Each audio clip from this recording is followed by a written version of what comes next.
반갑습니다. 시간이 아까우니까 바로 시작하죠. 지난 시간 우리 빛에 대한 얘기했습니다. 빛. 이거 하기 전에 제가 영상을 좀 하나 봤으면 좋겠어요. 요즘은 유튜브에 그 암 환자들이 라이브 방송을 하세요. 암 치료하는 과정. 근데 이상하게 이제 마지막 방송 이러고 나서 이제 이게 마지막 라이브입니다 이러면서 그런 영상들이 많이 올라와요. 이제 암을 알아보신 분, 알아보신 분들은 그 심정을 그냥 금방 알 텐데 일반적으로 그 심정을 알기가 참 쉽지가 않아요. 그래서 오늘 조금 슬픈 내용이지만은 우리가 왜 이 공부를 해야 되는가를 제가 좀 강조드리기 위해서 그 영상을 잠시 볼게요. 젊은 사람인데 참 놀랍죠. 이제 이게 마지막 라이브였어요. 근데 얼마나 밝은지 누가 슈퍼챗을 자꾸 쏘니까 그 지금 나한테 조이금 보내는 거냐고 또 왕고라 그러고 이게 안 잠깐만요. 이게 어떻게 하는 거죠? 화면에 안 나오는 게 이걸 꺼야 되나?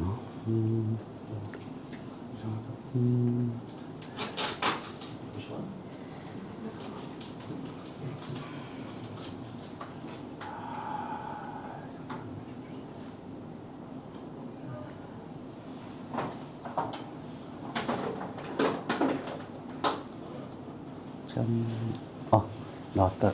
그렇습니다.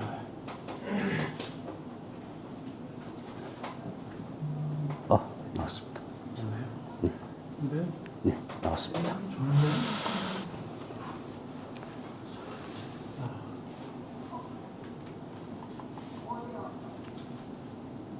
어제 왔습니다. 예, 잠깐만 보세요. 이분들의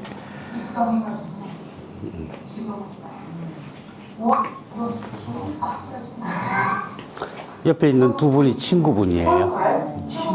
네. 모아둔 국민감센터에서 이미 반은 털었거든요. 그래서 누구야? 그러니까 자꾸 조이금 보낸다고. 이렇게 왔지 않나? 뭐랄까요? 판에서 그냥 조의금이라고.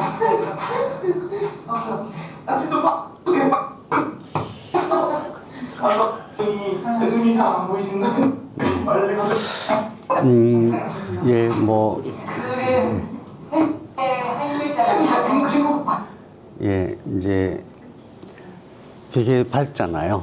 그러니까 마약 진통제를 먹고 이렇게 라이브를 하는 거예요. 그러니까 맨 마지막에 이제 약효가 떨어지니까 좀 막 힘들어하고 기침하고 그런 모습들이에요. 젊은 사람이니까 최선을 다해서 치료를 했죠. 병원에서도 최선을 다했습니다. 이분도 얘기가 자기가 돈을 많이 썼지만은 어쨌든 병원에서도 자기를 위해서 최선을 다해줬다. 문제는 뭐냐면은 암 환자들이 기하급수적으로 늘어나고 있습니다.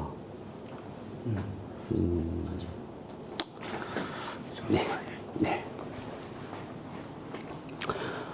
그래서 사실은 제가 이 앞에 지난 시간에도 떨립니다 그랬잖아요.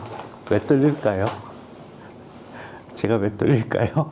이 나이에 뭐 여러분들 앞에서 부끄러워서 떨릴까요? 그럴 리가 없잖아요. 왜 떨리냐 하면은 제가 의료인이 아니기 때문에 이게 사실은 속으로 두려움이 많아요. 첫 번째 두려움은 뭐냐 하면은 과연 내가 공부한 것이 맞을까? 혹시 틀린 건 없을까? 혹시 잘못된 정보를 전하는 죄를 범하는 게 아닐까? 이런 거 하나 있고, 물론 이제 그렇지 않게 하기 위해서 막 진짜 열심히 공부를 하긴 합니다.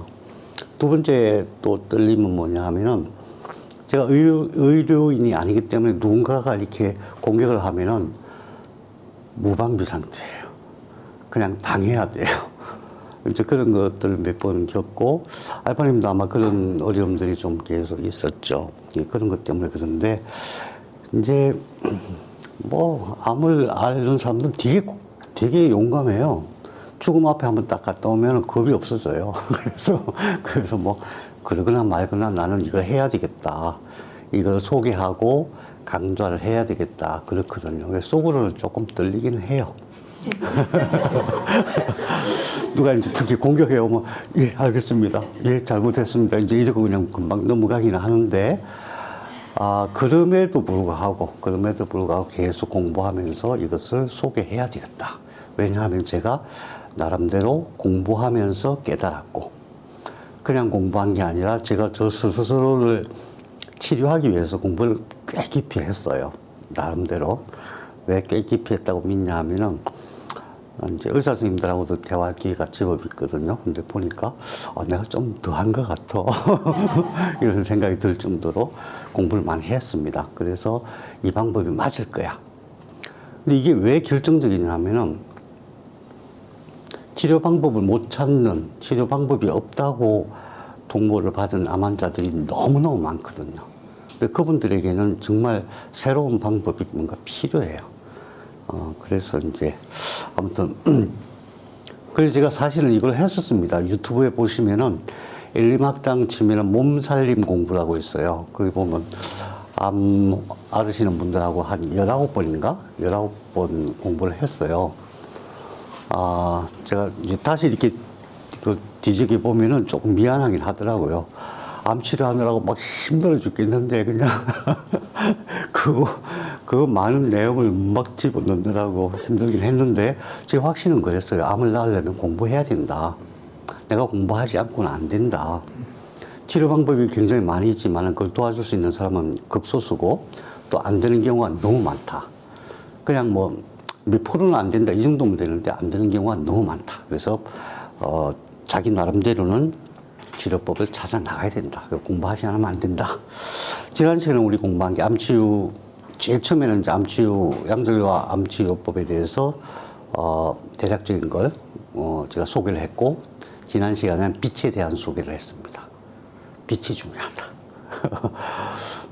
결론이 그거였죠. 빛은 내 마음, 내 생각으로 움직이니까 어떤 생각을 가지느냐 이게 아주 결정적이다.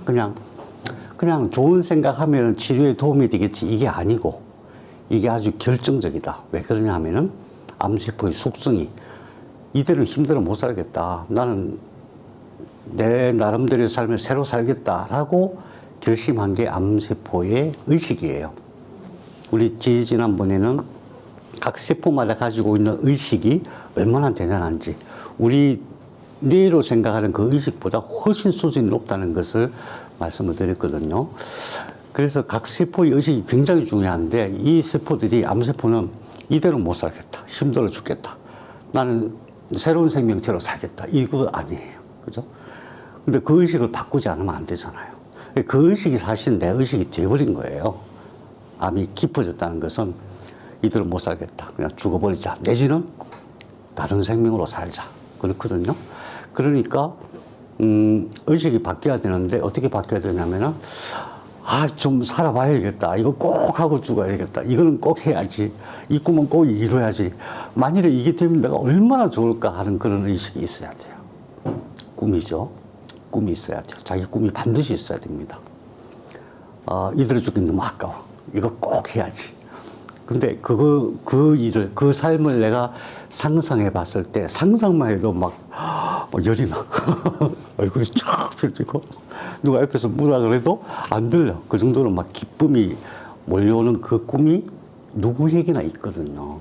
근데 그걸 이제 잃어버리고 포기하고 절망했기 때문에 힘든 거예요. 그러면은 그 꿈을 찾아야 되는데 어떻게? 그래 그 꿈을 되찾으면은 그때부터 치료가 시작되는데 몸이 치료하기 시작하는데 그 원리에 대해서 제가 지난 시간에 말씀드린 거예요. 그 원리. 가장 중요한 원리. 빛이 내 생각으로 움직인다. 내 몸은 빛으로 되어 있다. 나머지는 구조체고 그 구조체 안에 담긴 것은 빛인데 무지하게 어마어마하게 많이 중첩되어 있다. 내 몸은 빛덩어리다. 그리고 계속 중첩되고 있다. 그 빛이 어디서 오느냐? 음식에서 온다. 음식은 식물이 빛을 담아서 탄수화물을 만든 것이고 그것이 우리 몸에 들어와서 몸에서는 세포에서 미토콘드리아가 그 빛을 꺼내서 쓰는 것이다. 그거거든요. 그래서 빛이 치유의 근본이고 내 정신의 근본이고 내 모든 것의 가장 근본이다. 그래서 제가 질문합니다. 그 빛은 어디서 왔습니까? 내가 빛이잖아요. 내 몸속에 가득 빛이잖아요. 이 빛은 어디서 왔습니까? 태양. 태양에서요? 태양의 빛은 어디서 왔습니까? 우주에서. 우주에서 어디서 왔습니까? 우주 어디서? 이거 중요하잖아요. 나니까 내 몸에 있는 빛을 이게 도대체 어디서 온 거야? 어디서 와서 어디로 가는 거야? 중요하잖아요. 하나님. 하나님의 예.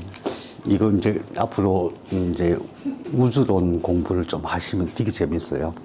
놀랍게도 이 빛이 지금 내 몸에 가득한 이 빛이 138억 년 전에 왔습니다. 138억 년 전에 그때 탄생한 빛이에요. 안 믿기죠? 진짜일까 하고 이제 공부를 하시면 돼요. 안 믿기시는 분은 공부를 하세요. 그 빛이 우주에 가득 차 있습니다. 우주에 가득 차 있고, 그 빛이 온 우주에 가득 차 있어서 우주의 바탕을 이룬다는 것을 발견한 게 CMB예요. 코스믹, 우주 배경 복사. 네. 우주 배경 복사. 160GHz 주파수를 가지고 파장은 7.3cm, 온도는 마이너스 270도. 모든 빛이 다 항상 들어와요, 지구로. 그 우주 배경 복사라고 해요. 그게 태초에 처음 만들어진 빛이에요. 138억 년 전에. 그러니까 그 138억 년 전에 만들어진 빛이 지금 내 몸에 있는 빛하고 같은 빛이에요. 같은 빛이에요. 그때 빛이 만들어지고 전자가 만들어지고 그것이 이제 순환하면서 수소가 만들어졌어요. 모든 존재의 가장 근본 원자는 수소거든요. 그때 만들어진 수소가 지금 내 몸에 있는 거예요. 그때 만들어진 전자가 내 몸을 구성하고 있는 거예요. 놀라운 얘기죠. 선생님 몸에 있는 것도 138억 년 전에. 세상에. 똑같은 거네요. 우리 전부 똑같은 빛이에요. 그죠? 똑같은 빛. 그 빛 안에 정보를 갖고 있다 그랬잖아요. 에너지도 있지만 정보를 갖고 있잖아요. 근데 그 정보에 대한 이해를 하려면 이 빛이 몇 개나 되는지를 알아야 돼요. 우리 눈 속에 들어오는, 이게 빛이 이게 중첩돼 있잖아요. 중첩돼갖고 전자 속에 들어갔다 나왔다. 이게 생명 활동이에요. 전자 속에 들어갔다가 전자가 공유했다가 또 막 튀어나오고. 이게 생명의 변화예요. 근데 그 수가 무한하다는 거. 이걸 이해해야 이제 그때부터 조금씩, 근본을 들어가 볼 수가 있는데, 빛이 너무 작기 때문에 우리가 느끼는 그 빛은 어마어마하게 중첩된, 어마어마하게 많은 거예요. 그 빛을 개수로 따지거든요. 대단하죠, 물리학자들은. 개수로 그걸 광자라고 해요, 보통. 그 광자가 1초 동안에 우리 눈에 들어오잖아요. 1초 동안에 들어오는 숫자를 셌어요. 숫자를. 몇 개나 될 것 같아요, 빛이. 한번 아시고 있는 가장 큰 숫자 한번 말씀해 보세요. 1초 동안에 빛 알갱이가 몇 개나 들어올 것 같아요? 10조. 10조. 와, 대단해요. 선생님, 10조를 이렇게 쓰실 수 있습니까? 10조. 저는 100억까지는 쓰는데, 1000억, 1000억, 10억, 100억 조거든요. 조까지는 통장에 담고 싶지 않아요. 그냥 100억까지만 담을 거예요. 어마어마한 숫자죠, 사실. 조만 해도. 근데 수천 조가 들어옵니다. 1초에. 수천 조 개의 빛덩어리가 들어와요, 우리 눈 속에. 그럼 우리 몸 속에 음식을 통해서 들어온 빛 알갱이, 빛을 통해서 들어온 이 알갱이가 얼마나 많은지. 그러니까 도무지 상상할 수 없을 정도로 많기 때문에 그 변화를, 그 성질을 우리가 잘 이해할 수 없는 거예요. 그런데 다만, 이제 이거는 가슴에 콱 와닿죠. 빛이 모든 정보를, 모든 생각의 근원이다. 빛의 변화가 생각과 존재의 근원이다. 그 빛을 내가 내 마음대로 쓸 수 있다. 대단하. 여러분 모두 대단하. 이 세상에 빛을 내 마음대로 쓰고 의식과 기억을 만드는 존재는 사람밖에 없어요. 이걸 아셔야 됩니다. 사람밖에 없어요. 태양계가 얼마나 큽니까? 태양계. 태양계 전체를 다 뒤졌죠. 과학자 태양계 전체를 다 뒤졌습니다. 직접 막 보내서 뒤지고 사진 찍고 해서 망원경으로 관찰하고 해서 다 뒤졌어요. 생명체가 아예 없습니다. 생명체 자체가. 식물도 없고 동물도 없어요. 박테리아도 없어요. 그 어마어마한 세계에 생명체로서 기억과 의식을 가지고 감정까지 스스로 통제하고 기록할 수 있는 능력을 가진 존재는 사람밖에 없어요. 그 이유가 우리 몸속에 들어와 있는 가득 찬 빛 때문입니다. 여러분 한 사람 한 사람 전부 빛 덩어리예요. 빛 덩어리. 실제로 빛이 들어오고 또 우리 몸에서 빛이 나옵니다. 빛이라고 하는 그 존재 의식을 우리가 가져야만 암은 치료되는 거구나 이걸 알 수가 있어요. 암은 치료되는 거구나.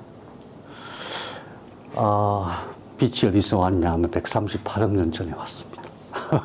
온 우주에 가득 차 있고 온 우주에 가득 차 있는 빛이 끊임없이 들어오고 또 끊임없이 나갑니다.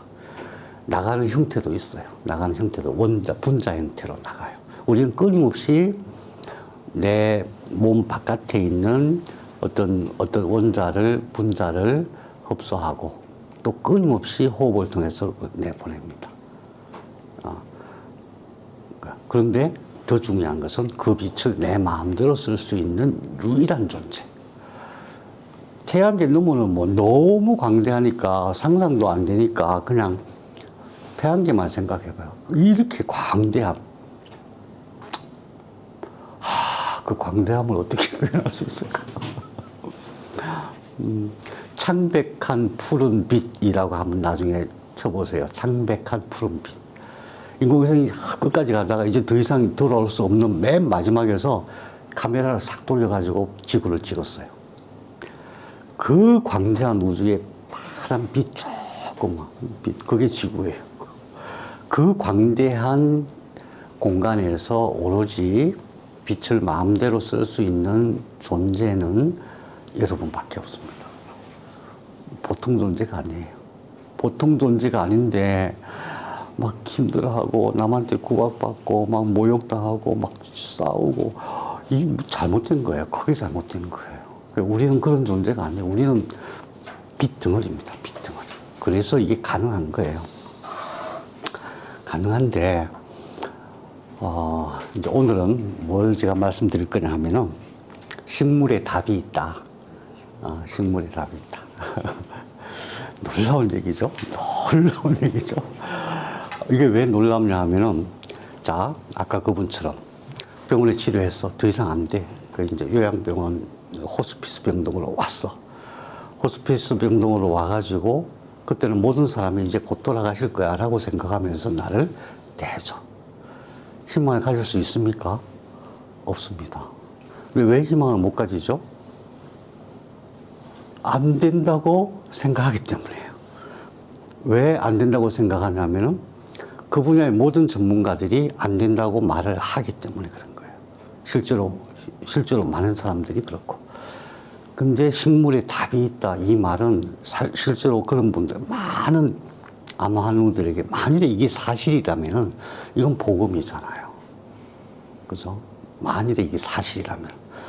믿기지 않을 정도로 너무나 중요한 거잖아요. 그래서 제가 오늘은 뭘 말씀드릴 거냐 하면은 암 치료하는데 뭐가 좋습니다. 이 얘기 할 게 아니에요. 이제 그게 급한 게 아니에요. 그거 굉장히 많아요.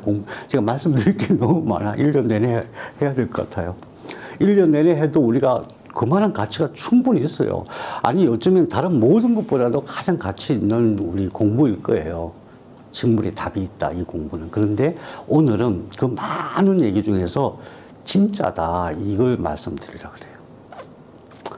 어려워요. 진짜라는 걸 알게 하기가 어려워요. 근데 진짜예요. 우선 그 가치가 어떤 것인가, 만일에 그게 답이 있다면 왜 이렇게 중요한 것인가를 제가 좀 설명드릴게요. 이렇습니다. 지금은 크게 세 가지의 항암제가 있습니다. 세포 독성 항암제. 세포 독성 항암제는 그냥 DNA 문제예요. DNA가 제대로 작동하지 못하도록. 이게 보입니까, 혹시? 예. DNA가 작동하지 못할 파란색으로 써놨죠. 그래서 암세포만 DNA를 복제하지 못하거나 이렇게 DNA를 파괴하거나 그런 약이면 괜찮은데 모든 세포가 다 작동해. 그래서 세포 독성 항암제는 그래서 진짜 그러니까 지금 당장 너무 급하니까 어쩔 수 없지만은 이게 근본적인 치료제가 아니라 암을 일시적으로 억제하기 위해서 쓰는 약이다. 일시적으로 억제하기 위해서 쓰는 독약이다. 독약. 제가 필요 없다는 얘기를 하는 게 아니에요. 너무 커지면 이건 반드시 써야 돼요. 그래서 일단 줄여야 돼요. 일단 줄여야 되기 때문에 반드시 필요하지만은 그러나 저것만 믿고 있다가 몸은 다 망가질 수밖에 없다. 어쩔 수 없으니까 그렇게 하는 거다.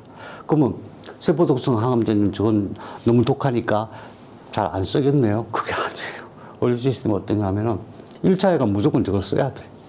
저거 하다가 안 됐을 때 표적 항암제를 써야 돼. 그러면은 저걸 쓰더라도 내 몸이 튼튼해갖고 잘 이겨내면은 괜찮아요. 근데 몸이 너무 약한 상태에서 저 약을 써서 몸이 진짜 너무 많이 망가진 상태에서는 표적항암제를 쓰더라도 안 되겠죠. 그런 문제예요. 그런 문제. 만일에 누군가가 세포독성 항암제를 쓴다 그러면은 제일 깊이 생각해야 될 것은 어떻게 해서든지 정상세포를 빨리 되살린다. 내지는 정상세포가 최대한 상하지 않게 무슨 대책을 마련해가지고 해야 된다. 그죠? 그 다음에 수많은 과학자들이 연구해서 만들어낸 게 표적항암제예요. 현재는 대부분 표적항암제에 의존하고 있어요. 표적항암제 중에서 표적이란 게 뭐냐? 그 표적이라는 게 주로 EGFR, FGFR 뭐 이런 성장인자예요. 성장인자. 세포 성장인자. 그럼 성장인자만 어떻게 억제하면 이 암이 안 커지니까, 안 커지면 어떤 현상이 벌어지냐 하면은 우리 몸에서 암이 생기면은 가만히 있는 게 아니에요. 모든 세포들이 다 달라붙어갖고 그걸 해결하려고 엄청 모여 있어요. 암세포 덩어리, 암종양 주변에는 기질세포층이라 그래갖고 막 B세포, T세포, 뭐 수지랑세포 엄청 많이 모여 있어요. 마이크로 RNA. 그래갖고 뭐 서로 싸우고 어떻게든 해결하려고 온몸이 어마어마하게 노력하는 거예요. 우리가 항암하는 것보다 훨씬 얘네들 역할이 더 중요해요.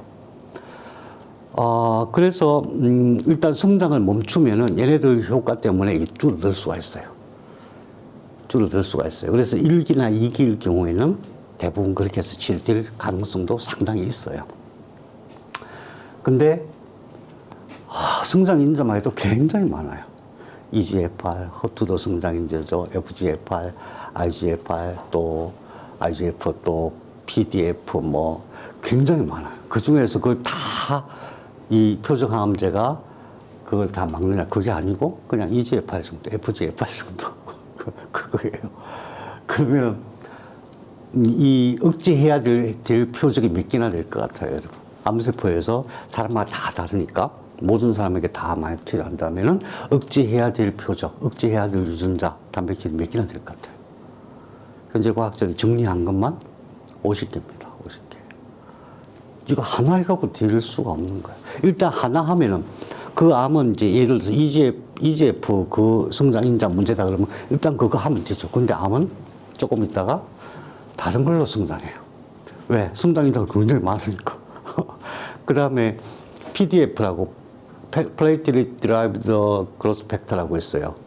혈소판 성장. 그게 딱 나타나서 작동이 되면은 모든 성장인자가 다 모여들어요. 뭐 그런 식이에요. 그래서 성장인자 하나 표적 그거 제거해갖고 될 일이 아니다. 50가지를 다 해야만 되는데 그것도 억제하는 데만. 그 다음에 이제 세 번째로 면역항암제 나왔죠. 면역항암제. 면역항암제가 뭐냐 하면은 T세포가 암세포를 공격할 수 있도록. 왜 공격을 못하냐? PD-L1이라는 게 암세포가 PD-L1을 만들어갖고 T세포 콕 이렇게 연결하면은 T세포가 공격을 안 해. 공격을 안 할 뿐만 아니라 T세포가 막 자멸하게 돼. CTLA4라는 게 있어요. 그게 딱 연결이 되면 T세포가 못해. 네. 그래서 PD-L1만 억제하면 된다 그래갖고 됐었어요. 이게 왜 세계적으로 유명해졌냐면 카트 대통령이 육중암에 걸렸거든요. 육중암은 줄기세포암이에요. 근데 이걸로 된 거예요. 그러니까 흑색종도 육중암의 일종인데 그 흑색종이 그걸로 치료됐어요. 카트 대통령이 치료가 됐으니까 전 세계가 막 발칵 뒤집혔죠. 이걸로 된다 그랬는데 왜냐하면은 면역세포 종류가 많은데 암세포가 면역세포를 억제하거나 회피하는 방식이 굉장히 많아요. 여러 가지예요. PD-L1, CTLA4 이거 갖고 이것만이 아니에요. 이거 안 되면 다른 걸로 면역을 억제를 시켜요. 그 능력이 우리 세포에 다 있어요. 원래 암세포라서 나쁜 놈이라서 능력이 있는 게 아니고 원래 우리 몸에 원래 다 있었어요. 배아세포 단계에서. 자, 그럼 뭐 어떻게 하냐 이제. 그래서 CAR-T라는 것도 이제 나왔죠. CAR-T는 실제로 T세포를 꺼내가지고 뭘 하나 딱 붙여. 그때 얘가 들어가고 막 암세포를 막 죽이는 거예요. 꺼내가지고 뭘 붙여갖고 그걸 확 증식시켜가지고 막 수십억 개를 증식시켜서 다시 주사를 해요. 지금 시작했으니까 아직 몰라요. 근데 이것도 저는 완벽하다고 볼 수가 없는 게 T세포 하나 문제가 아니라니까. 암세포는 T세포 하나만 공격 능력을 향상시킨다고 되는 게 아니거든요. 방사선 수술은 일단 너무 크니까 떼내는 거예요. 죽이는 거예요. 또 한 가지 문제가 뭐냐 하면은,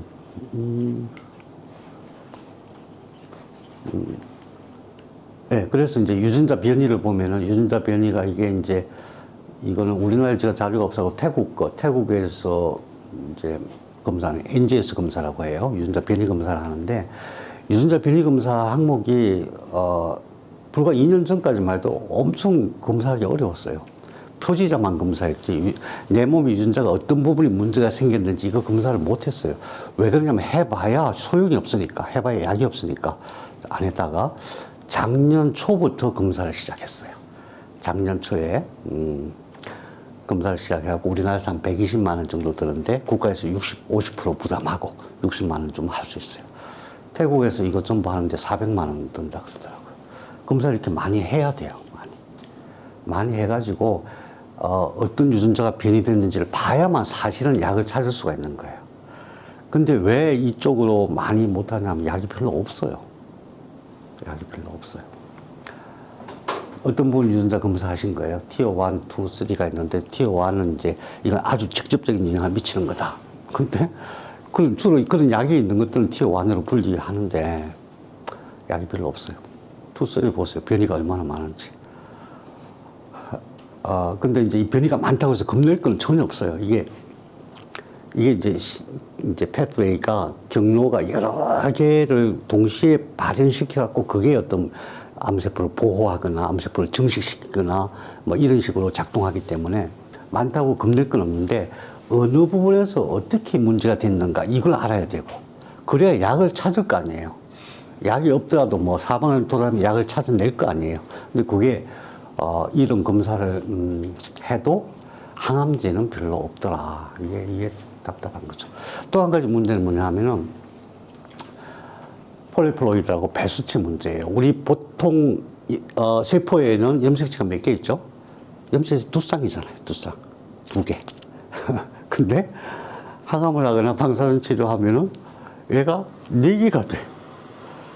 네 개가 되는 건 그냥 괜찮아.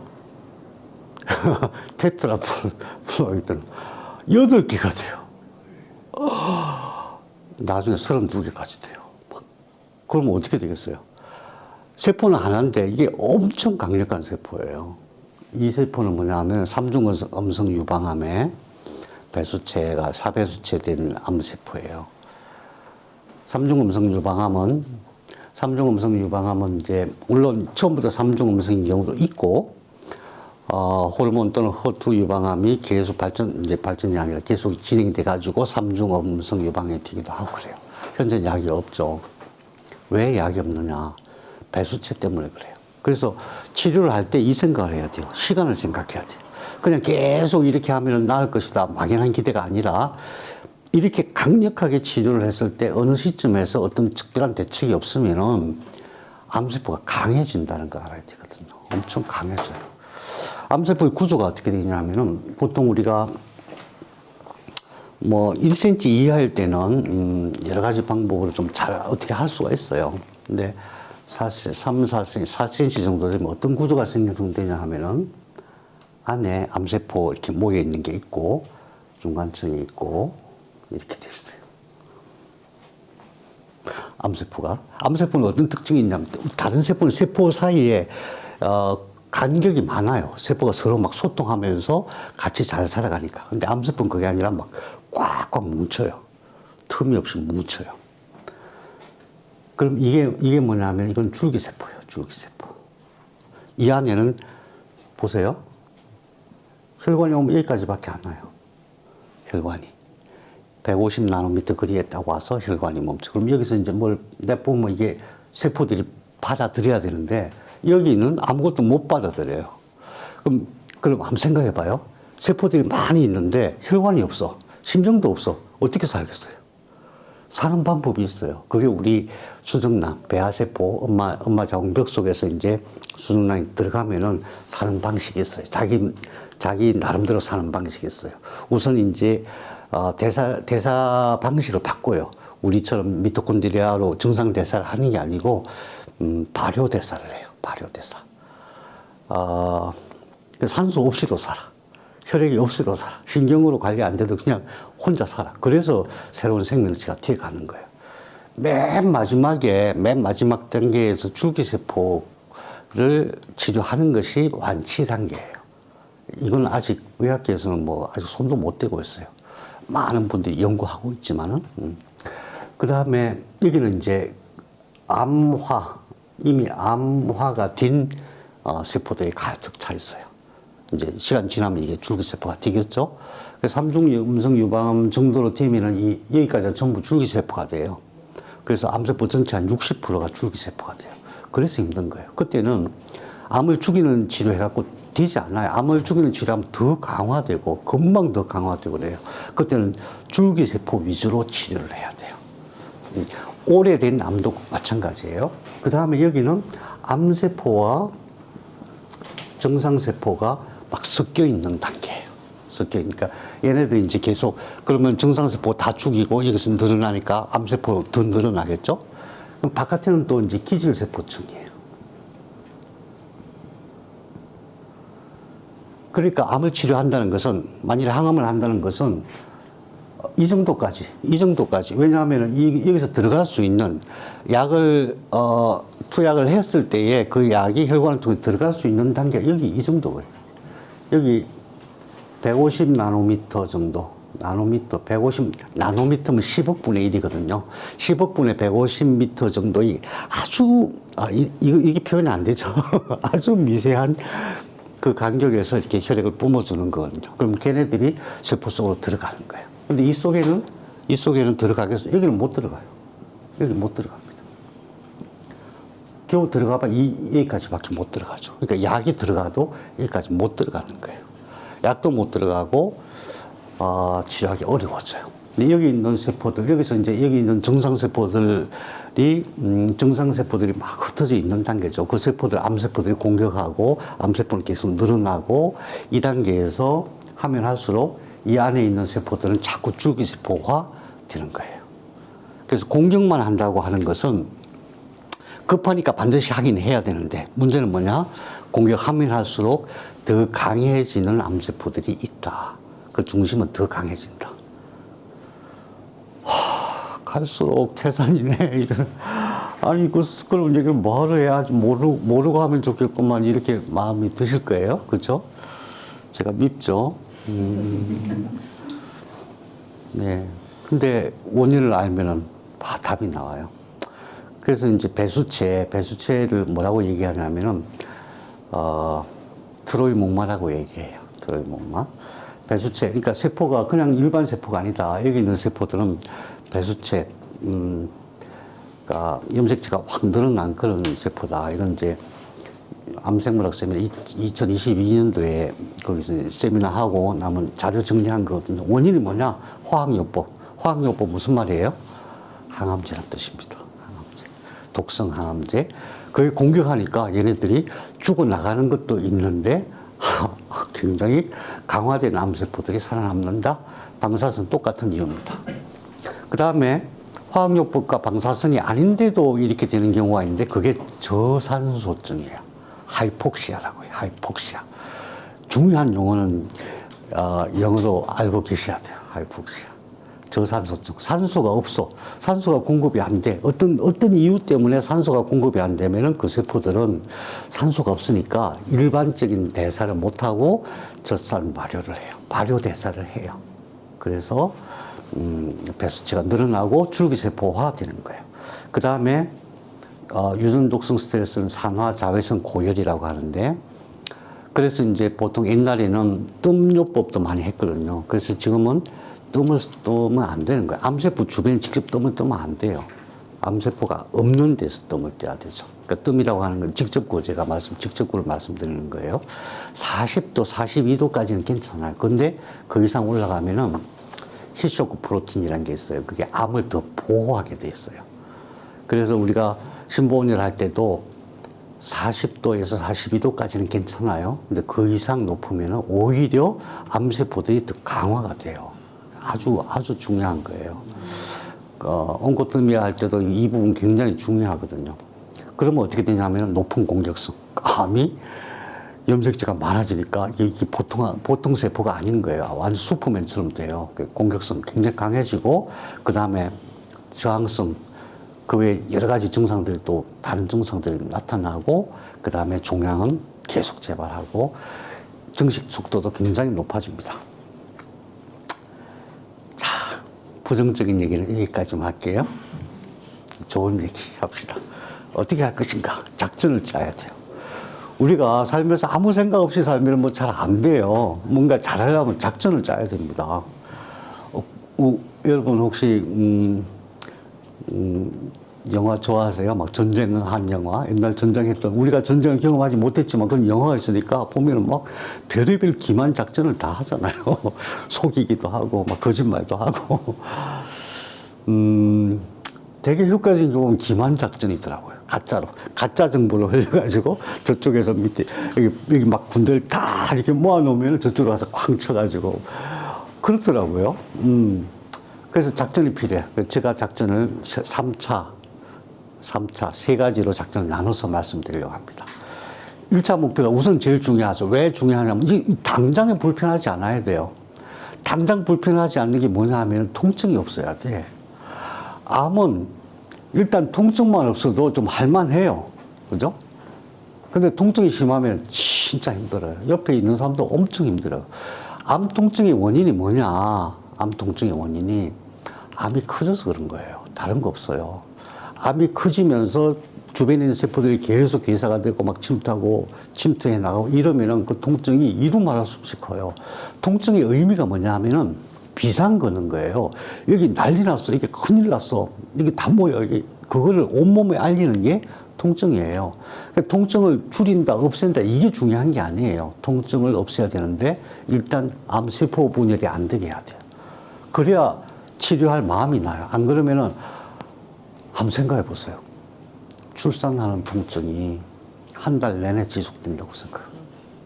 어떻게 견디겠냐고요. 한 달 내내 산통을 겪는다고 생각해 보세요. 못 견디는 거예요. 아유, 그만할래. 이렇게 되는 거죠. 그게 이제 통증이 줄었다 늘었다 계속 순환이 되면은 통증은 고통이 됩니다. 내 의식이 고통의 의식으로 바뀌어요. 작동 자체가 그렇게 바뀌어요. 고뇌가 되고 그래요. 그래서 통증 잡는 게 제일 문제인데, 통증 잡는 제일 1번 해답은 세포 분열을 억제하는 겁니다. 우선 급해요. 다른 것도 다 중요한데 우선 세포 분열을 억제해야 돼요. 세포 주기라고 얘기를 해요. 세포 주기, 세포 사이클, 셀 사이클. 그 다음에 증식은 또 다른 문제예요. 세포가 살아남는 것이 세포 주기, 세포 분열이라면 증식은, 암세포 증식은 이게 하나가 2개 되고 2개, 4개 되고 안 그래요. 뭉텅이로 탁, 뭉텅이로 이렇게 증식을 해요. 그거 억제 시스템을 빨리 어떻게 만들어야, 그러니까 억제를 해야 돼요. 그렇게 하지 못하도록 뭉툭이로 펑펑펑 이렇게 늘어나는데 그거 안 맞고 어떻게 해? 그거 막아야 돼요. 그래서 처음에는 항암을 하는 거예요. 증식 억제를 하는 거죠. 그 다음에 진짜 중요한 게 전이. 전이가 되면은 병원에서 일단 전이 그럼 무조건 막 암이 임하는데 전이 그러면 사기 그러잖아요. 그 사기라는 게 무슨 뜻이냐면 약이 없다는 뜻이에요. 약이 없다. 그 전이, 처음부터 전이를 신경 써야 돼요. 이제 많은 통계가 있잖아요. 그래서 암 변이 유전자를 이렇게 보면은 몇 가지 보면 이거 있으면 전이가 바로 될 거다. 이거는 바로 전이가 되는 거니까 전이부터 막자 이렇게 가야 돼요. 전이 막는 항암제가 뭐가 있어요? 없습니다. 그 다음에 세포 자멸을 시켜야 돼요. 암세포는 우선 우리 몸 속에서 세포를 자멸시키게 하는 그런 시스템이 잘 되어 있어요. 이제 정상 P53도 그런 역할을 하고, 마이크로 RNA도 그런 역할을 하고, 정상 세포의 미토콘드리아도 그런 역할을 하고, 가스파제를 또 샤페론, 프로테아좀 이런 것들, 이런 시스템이 되게 잘 되어 있어요. 그런 것들이 잘 전이가 세포를 자멸시킬 수 있도록 그런 역량, 내 몸이 원래 세포가 갖고 있던 그런 역량을 발휘할 수 있도록 하는 게 1차 목표예요. 1차 목표. 우선 1차 목표만 달성이 돼도 살만해요. 그죠? 안 아프니까. 근데 이제 제가 겪어보니까 안 아프기는 한데 힘은 없어요. 살 계속 빠지고. 여러분, 저는 이제 진단할 때 병원에 가기 전에 병원에 검사를 물론 해야 되는데 하기 전에 진단하는 방식이 아주 쉬운 방식에서 제일 먼저 암이 지금 잘 낫고 있나 안 낫고 있나를 먼저 체크하는 게 엉덩이 살을 만져보시면 돼요. 대둔근이 계속 줄어드네, 이게 안 늘어나네 그러면 이게 잘 안 되고 있다. 발가락도 보시면 돼요. 발가락도. 그러니까 뇌의 끝자락이거든요. 그 세포가 증식이 안 된다 그러면 전부 암세포, 증식 신호가 전부 암세포로 가는 거예요. 그래서 운동을 열심히 해야 되거든요. 운동을 열심히 하고 그 근육들이 막 늘어나면은 암세포한테 가는 증식 신호들이 근육으로 가요. 그러면은 훨씬 좀 도움이 돼요. 그래서 1차 목표를 하기 위해서 필요한 조치가 무엇인가? 이거 이제 같이 나눌 거예요. 그 다음에 2차 목표는 뭐냐? 이제 2차 목표부터는 뭔가 힘을 가지고 이제 나을 거야. 나는 빛이야. 나는 이제부터 낚였어. 라고 결심했을 때는 이제 2차 목표로 가는 거예요. 1차 목표가 어느 정도 돼가지고 암이 커지지 않아. 그러면 사람의 마음이 간사해가지고 그냥 이대로 살지 대충 살지 절대 아닙니다. 그때부터 진짜 치료가 시작되는 거예요. 다 나은 것 같아 라는 느낌이 들어요. 1차 목표만 달성돼도 다 나은 것 같아 이런 느낌이 들어요. 그러다가 2년, 어떤 사람은 5년, 어떤 사람은 10년 지나서 갑자기 확 커지죠.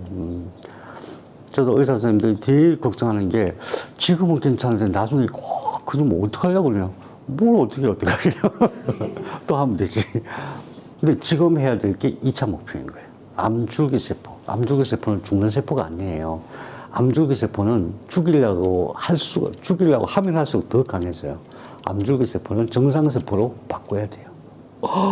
가능할까요? 이 암줄기세포인데, 엄청 강력한 줄기세포인데, 저걸 정상세포로 어떻게 바꿔? 가능할까요? 상상이 안 되죠. 가능합니다. 가능합니다. 제가 말씀드린 첫 번째는, 생각이죠. 암세포가 이제 틀어진 거 아니야. 나는 내 마음대로 살겠어. 새로운 생명으로 다시 살겠어. 라는 그 마음을 바꿔줘야죠. 보니까 나보다 제가 더 잘 사네? 그러면 그냥 우리 협력해서 같이 살까? 그래야 정상세포로 바뀔 거 아니에요. 자기가 더 잘 사는 것 같은데. 쟤네들은 맨날 고민하고 고통하고 답이 없어 절망하고 막 두려움에 떨고 근심하고 행복이란 꼴 이만큼도 없어. 그러면은 얘가 돌아가려고 그러겠어요? 아니거든요. 보니까, 이야, 부럽다. 지금 부족한 게 없네. 쟤네들 왜 이렇게 맨날 웃고 살아? 막 이랬을 때 정상세포로 돌아가고자 하는 의식이 생기겠죠, 당연히. 그래서 제가 암 환자들은 무조건 찾아야 됩니다. 뭔가를 찾아내야 돼요. 보물찾기를 해야 됩니다. 그래서 그걸 찾아내면 생각만 해도 막 너무 좋아. 좋아 죽겠어. 어떻게 하면 좋아. 막 이런 느낌이 있어야 이게 되는 거예요. 줄기세포가, 암줄기세포가 정상세포로 바꾸는 거예요. 다들 그런 얘기를 하면은 그럴 것 같기는 한데 없어요. 그래. 찾아야죠. 없기는 왜 없어요. 이 온 우주에 우리만이 빗덩어리인데 이 온 우주에 우리만이 빗덩어리잖아요. 땅은 얼마나 넓고 물고기는 얼마나 많고 나무와 산과 그리고 사람들도 서로 도와서 얼마든지 자기 꿈을 펼쳐갈 수가 있어요. 진짜로. 진짜입니다. 제가 많이는 안 가봤는데 엄청 많이 다녔어요. 엄청 많이 다녀봤습니다. 비행기 타고 갈 때마다 야, 저 땅이 다 비어있네, 저거. 저 땅이. 아니, 사람들이 사는 데는 몇 군데 안 되더라고요. 저 땅이 다 비어있는데. 제가 가끔 그 얘기합니다. 중국에서. 제가 이제 예전에 생태마을 만드는 일을 했었는데 중국에 가고 생태마을을 만들겠다. 그래갖고 막 자료를 가지고 사람들 막 이렇게 보여주고 홍보를 했어요. 그랬더니 이제 시청 공무원들이 와서 막 보고 너무 좋다. 이게 천국 같다. 막 모든 아무튼 많은 좋은 가치를 담았어요. 한국의 생태마을 만든 보통 2만 평, 3만 평, 뭐 만 평, 최소 만 평. 우리 생각할 때 만 평, 선생님 몇 평 갖고 계세요, 땅? 아, 없으시구나. 아이고, 어떡해. 앞으로 저 땅을 좀 가지십시오. 땅. 그것도 산에 있는 거. 선생님 몇 평 갖고 이만큼요. 저는 만 평이 있습니다. 만 평. 도시에서 만 평은 엄청 커 보이죠. 가시면 땅이요. 엄청 많아요. 그런 걸 좀 사세요. 엄청 많아요. 그리고 제가 이제 중국 가고 이제 하니까 그 사람들이 그래, 당신이 생태마을, 대안학교, 생태마을, 치유마을, 이거 종합적인 복합센터를 만드는데 땅이 몇 평이나 필요하냐. 그래서 제가 큰 맘 먹고 3만 평 정도는 있어야 된다. 그랬더니 그 사람이 갑자기 멍해지더니 3만 평. 그래서 저는 이제 내가 너무 많이 불렀나? 그랬거든요. 일주일 있다가 저랑 땅을 보러 갔어요. 땅을 보러 갔더니 1,000만 평. 이 정도는 돼야 마을을 만들지 무슨 넌 농담한 줄 알았다는 거예요. 그러면서 우선 1,000만 평 중에서 100만 평을만 1차로 해보자. 100만 평만.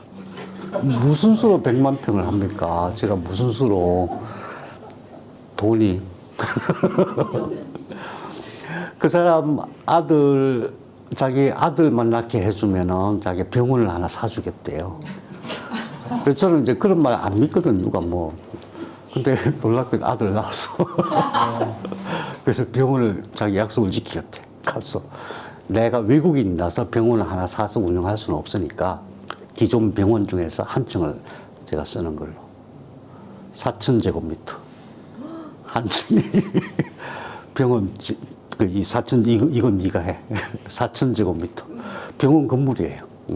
그 병원에는 임대료 줄 것도 없고, 뭐, 소유권 다 넘어오니까 대신에 환자가 오면 접수비만 병원에서 받는 걸로. 그런 조건. 4,000제곱미터를 제가 뭘로 채웁니까? 침대야. 근데 중요한 것은 차근차근 준비하면 그게 되는 거예요. 세상은 무지하게 넓어요. 무지하게. 저는 이제 중국 얘기만 해서 그런데 중국 원래 이제 땅덩어리가 크니까 그렇다 치고 베트남도 있고 뭐 캄보디아 있고 미얀마도 있고 그러니까 나한테 맞는 땅이 있어요. 그러나 자주 왔다 갔다 하세요. 여행 가면 뭐 합니까? 그런데 내 마음에 좋은 땅 그런데 제가 한 가지 추천한다면 저기 중국 군민 옆에 리장이라고 있어요. 리장. 정말 살기 좋은 샹그릴라 들어보셨어요? 거기서 샹그릴라 올라가고 리장이라고 길을 걷다가 거기는 막 길마다 이렇게 물이 흘러요. 갔다가 고개를 탁 들면은 옥룡설산 큰 산, 저 위에 허연 산이 사방에서 다 보여요. 사람들 엄청 친절하고 물가 엄청 싸고 무슨 얘기를 하다 이렇게 합니까? 암줄기세포는 정상세포로 이제 정상세포 바꾸는 것이 그때 이제 진짜 본치다. 그래서 꿈을 꿔야 된다. 자기 꿈이 없으면 이게 잘 안 됩니다. 그러니까 진짜로 이제부터는 내가 새로운 삶이니까 행복하게, 그냥 조금 행복한 게 아니라 무지하게 행복하게, 좋아 죽겠어, 속으로. 어떡하실까? 두 번째는 세포가 완치하게 해야 돼요. 그때 자꾸 약을 막 엉뚱한 약을 자꾸 먹어서는 안 됩니다. 물론 중요한 약은 꼭 먹어야 되는데 보통 보면은 막 건강 염려증이 생겨갖고 이거 다시 재발하면 어떻게 이 생각 때문에 엄청 약을 많이 먹어요. 그게 아니라 진짜 치료는 이 단계부터 진짜 치료는 내 정상 세포가 하는 거다. 그래서 세포를 공부해야 됩니다. 세포가 얼마나 대단한 존재인지 그걸 공부해야 돼요. 그 세포가 완치하게 하는 거예요. 어떤 치료 행위를 하더라도 지금부터는 세포를 돕는 치료를 해야 됩니다. 세포에게 부담 안 가는 치료를 해야 돼요. 그렇게 해서 이제 다 나았어요. 진짜 다 나았어요. 검사해보니까 아무것도 안 나와. 의사가 보더니, 이거 어떻게 된 거예요? 막 이러고. 어디 병원 다니셨어요? 막 이런 얘기하고. 그때 사람들이 방심하시거든요. 그게 아니고 욕심을 더 내야 됩니다. 내 몸이 진짜 튼튼한 몸이 되게 해야 돼요. 진짜 튼튼한 몸. 그러니까 될 수 있거든요. 왜 암이 걸렸느냐? 암세포는 매일 생깁니다. 모든 사람에게 매일 생깁니다. 그럼에도 불구하고 안 걸린 사람은 안 걸려요. 왜? 그 사람은 건강한 거예요. 내가 몸이 약했던 거예요. 그러니까 내가 과거에는 암 걸리기 전에 이제 전생이라 그래요. 내 전생에는 내가 몸이 약하게 살았어. 이제부터는 튼튼한 몸으로 살 거예요. 매일 운동하고 수영도 하고. 그러니까 자기 시간에 한 4분의 1 정도는 내 몸을 건강하게 하는. 웬만하면 뭐 무술도 좀 하세요. 유도, 태권도 이런 것도 아주 좋아요. 그런 무술 쪽 운동이 굉장히 좋아요. 헬스장보다는 그게 훨씬 낫죠. 훨씬 재밌기도 하고 막 칼로 비는 거 하고. 그렇게 해서 몸을 튼튼하게 만들어야 됩니다. 그게 최종 치료예요. 그러니까 난 다 나았어. 다른 의식 속에는 뭐가 남아있냐면은 언제 재발할지 몰라. 언뜻 그거 생깁니다. 저도 안 생길 줄 알았거든요. 생기더라고요. 그런 의식이 올라옵니다. 나중에 또, 왜냐하면 주변에 보니까 그렇거든요. 또 대부분의 의사 선생님들은 그런 걸 주의를 시키거든요. 그래서 당신 같은 사람이 있었는데 5년 있다가 재발해갖고 돌아가셨어. 이러거든요. 뭐하러 그런 얘기를 하는지 모르겠어요. 어쨌든 그런 걱정은 아예 내 머릿속에 안 생길 정도가 된다면은 더 튼튼한 몸이 돼야 돼요. 그 예쁜 몸, 튼튼한 몸, 부락부락 이런 거. 그래서 다른 거 없습니다. 운동 열심히 하고 거기에 투자하면 돼요. 투자하면 됩니다. 음식도 이제 그때부터 음식도 좀 가려야 되겠죠. 이렇게 작전을 짜야 돼요. 그래서 제가 이제 앞으로 뭐 얼마나 앞으로 우리가 같이 공부할 수 있을지는 모르겠지만은 시간이 왜 이렇게 빨라? 이제 서론했는데 어떡하죠? 어떻게? 아무튼 이런 순서대로 제가 공부를 같이 하기로 해요. 왜 그러냐면 나만 알고 있기엔 너무 아까워요, 이게. 정말 중요한데 같이 공부했으면 좋겠어요. 유튜브에 올리겠습니다.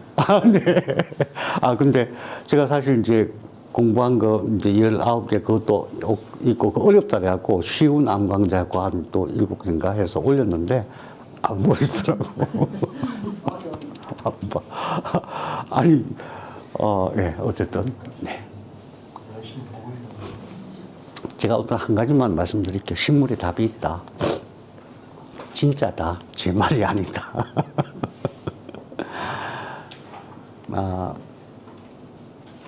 이런 2018년 유럽 약학저널에 나온 겁니다. 식물화학물에 있다. 그냥 있다고만 알아두세요. 거기서 이렇게 얘기를 합니다. 우리 앞에 거 볼까요? 치료를 하려면은 어떻게 해야 되냐. 세포 분해를 억제해야 되고, 정식 억제해야 되고, 전이 억제 세포자면 우선적이 급하다 그랬죠. 근데 약이 없다 그랬잖아요. 약이 있는데 세포 분해를 억제하는 게 이제 저거죠. 세포 독성 항암제예요. 근데 암세포만 분해를 억제하는 약이 없다는 뜻이에요. 정식 억제하는 게 표적 항암제예요. 정식 인자 몇 가지 표적 항암제. 전이 억제 약 없습니다. 세포 자멸 약이 별로 없습니다. 자, 이 네 가지를 기억하세요. 근데 제가 왜 이걸 보여드리냐 하면은 아까 그 논문에 의하면은 파이토케미칼이 복합천연 물이 셀 사이클, 세포 분열을 얘기하는 거예요. 세포 분열을 억제한대요. 좀 전에 봤던 거 기억나시죠? 증식, anti-proliferation. 증식을 억제한대. 전이를 억제한대. 세포 자멸을 시킨대. 다 했잖아요. 다 했죠. 2018년 논문이에요. 제가 대표적인 거 하나만 이렇게 보기 딱 좋은 거, 딱 정리되어 있는 거 하나만 갖고 왔어요. 굉장히 많습니다, 논문이. 암세포 1차 목표를 처리할 수 있는 약성분이, 이게 전부, 약성분이에요, 약성분. 약성분. 식물이 갖고 약성분이에요. 우리 이제 약성분이라서 아주 따라 읽어보세요. 레스베라트롤. 잊어버리면 안 됩니다. 이건 아주 기본이고, 모든 암 환자를 위해서 기본이에요. 이건 필수예요, 필수. 레스베라트롤. 그, 쉬운 것만 할까요? 퀄스틴. 또는 퀄스틴. 이건 필수입니다. 필수. 반드시 있어야 돼요. 제니스틴. 100%입니다. 100%. 모든 암 환자한테 꼭 필요해요. 에피제닌. 엄청난 약효가 있는 성분이에요. 에피제닌. 엄청나요. 에피제닌. 우르솔산은 빼고 메트린. 옥시메트린. 암에서 제일 어려운 게 뭐냐면 NF-kappa B 경로라는 게 있어요. 여러 가지 유전자들이 복합적으로 암세포를 스스로 보호하고 면세포를 보호하고 막 증식하게 하는 그 NF-kappa B라는 시스템이 있어요. 그거를 억제하는 약이 암생물학에도 안 나옵니다. 암생물학에도. 암생물학에 나오는 게 메트린이에요, 메트린. 이게 메트린이 어디 있는지 몰라요. 메트린이 어디 있는지. 한약에 다 있습니다. 놀랍게도. 그러니까 그것만 우선 잡아도 암은 훨씬 쉽게 잡을 수가 있어요. 그런 거예요. 그 이런 내용은 암생물학 책에 나오는 내용이에요. 커큐민 아시죠? 네, 강황, 커큐민.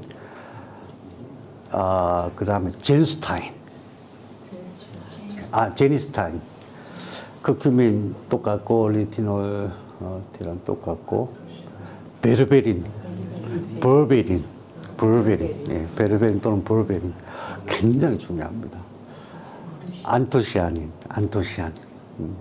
또 켈스틴, 레스베라트론, 제네스틴, 에피제닌, 베르베린, 칼콘산도 엄청 중요해요. 이게 이제 중복되죠, 중복. 그러니까 한 가지가 이 네 가지 세포 자멸, 전이 억제, 증식 억제, 세포 억제를 다 하는 것들도 있는데 그게 레스베라트롤이에요. 레스베라트롤. 그래서 이제 레스베라트롤을 기본으로 잡는 거예요. 그래서 이게 제 얘기가 아니에요. 한두 사람 얘기가 아니에요. 논문과 암생물학 책에도 다 나오는 얘기예요. 그 왜 안 하냐고, 저걸 먹으면 되는데. 근데 놀랍게도 안 돼요. 안 돼요. 예를 들면, 이거는 뭐지? 에모딘이에요, 에모딘. 에모딘 아까 빠진 에모딘. 에모딘이 하는 역할 한번 보세요, 역할. 뭐 허투 다운시키고, mTOR을 다운시키고, 와, 대단해요. TGF 베타, 콕스2, 카스파즈를 막 올리네. 막 세포 자멸을 시키고, TNF 알파 확 다운시키고, 와, 스테이지 3, 와, 대단해. 스테이지 3를 다운시키네. P53 막 올려. 그럼 P53이면 암세포 막 이렇게 고치거든요. NF-kappa 다운시키네. 에모딘 하나가. 에모딘이 어디 들었냐면 여기 엄청 많죠? 엄청 많아요. 왜 안 되냐, 이거 도대체. 이론은 다 나와 있는데 왜 안 되냐. 이건 뭐예요? 제니스타인도 마찬가지예요. 굉장히 콕스2, 이게 암치료 제일 먼저 해야 될 게 콕스2거든요. 저게 암화시키는 거예요. 정상세포 암으로, 암의 특성을 가지게 만드니까 콕스2, PG2예요. 근데 제니스틴이에요. 근데 제니스틴 먹으면 되는데 왜 안 되냐, 이거죠. 왜 안 되냐? 또 한 가지, 이제 여러분이 안 믿기실 테니까 조금만 더 말씀드릴게요. 이거는 2019년도에 돈 받아갖고 이제 연구한 거예요. 파이토케미칼의 항암 기전. 이건 어떻게 연구를 했냐면 다른 논문들도 마찬가지. 전부 직접 실험을 다 해가지고 그 실험 자료가 다 나와 있어요. 이게 파이토케미칼 캔서 이 두 가지 단어만 갖고도 얼마든지 찾을 수 있어요. 자료가 많아요. 이건 우리나라에서 한 거예요. 제주대학에서. 실험 과정을 쫙 설명해 놨어요. 어떤 방식으로 어떤 물질을 어떻게 해갖고 실험했다 다 나와 있어요. 결과 암수리 맞나요? 암수리 단백질 P53 엄청 중요해요. 암 치료하는데 P53만큼 중요한 게 없어요. 근데 암은 암세포에서 P53을 변형을 시켜갖고 자기 편으로 만들어 버려요. 그래서 안 되는 거예요. 원래 P53은 암세포를 수리하는 거예요. 그걸 활성화시킨다. HDAC. HDAC이 있어야 암이 암화가 돼요. 힐쇼 프로틴 90을 억제한다. 세포 자멸 증가. 이거를 이제 실험해가지고 실제로 임상이 아니라 이제 실험을 해갖고 밝혀낸 거고, 바이칼린 같은 경우도 방사성 내성 유발 유전자를 조절한다. 방사성 내성 유발 유전자, 우리 방사선 치료할 거 아니에요. 아드리아마이신 시스플라틴, 아드리아마이신 처음에는 되게 아드리아마이신으로 치료했어요. 세포 독성 항암제예요. 죽어. 뭐 얼마나 독한지. 세포 독성 항암제 안 들으면 저거 쓰기도 해요. 그러면 진짜 저 같으면 안 해요. 저 같으면 못 해요. 이런 거예요. 그런데 그 약을 먹어도 안 낫는데 그 약을 먹으면 잘 치료가 될 수 있도록 하는 게 바이칼린이에요. 바이칼린. 같이 먹어줘야 되는 거죠. 그런데 왜 이제 그러면 첫 번째 질문이 그거예요. 항암제는 안 되는데 식물에서는 왜 되냐? 첫 번째 중요한 게 이겁니다. 진화적 군비 경쟁이에요. 진화. 크리스찬들이 계시니까 진화 그러면 싫어하실 텐데 그런 의미가 아니에요. 간단해요. 항암제는 식물에서 약성분을 추출, 농축, 합성하고 또는 그 분자 구조식을 합성하는 게 현재 항암제인데 독성이 강하고 부작용이 많고 내성이 생긴다. 그러니까 항암제로는 안 된다. 이 말은 뭐냐면 약이 종류가 많지가 않잖아요. 사실상. 왜 그러냐면은 이런 내용을 몰라서 약을 못 만든 게 아니고 만들려고 엄청 노력들을 많이 했어요. 다 실패한 거예요. 어떤 성분만 막 뽑아갖고 농축했더니 막 안 돼. 효과 조금밖에 안 되고 부작용이 너무 세고. 굉장히 많이 했어요. 돈도 엄청 들였어요. 하나 개발하는데 수천억이 들어가요. 근데 안 되는 거예요. 그 왜 안 되냐? 그 성분만 뽑아갖고 하면 왜 안 되냐 이거예요. 그 답이 진화적 군비 경쟁 이론으로 설명을 해요. 무슨 뜻이냐면은 뭐 간단해요. 식물은 동물도 마찬가지지만 식물은 특히나 암이 걸릴 수 있는 그런 공격이 굉장히 많아요. 빛도 있고 박테리아, 바이러스, 특히 바이러스가 제일 문제예요. 바이러스가 들어오면 식물의 유전자를 조작을 해버려요. 자기 증식하기 위해서.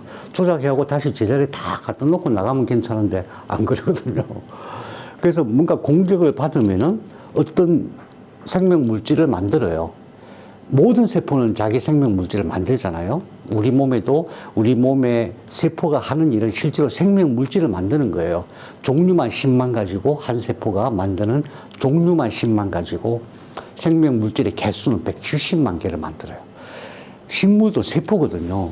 식물이 세포예요. 사실 동물보다 더 기능이 뛰어난 세포거든요. 그래서 식물도 생명 물질을 굉장히 많이 만드는데 공격을 당하면은 그거를 방어하는 생명 물질을 만들어요.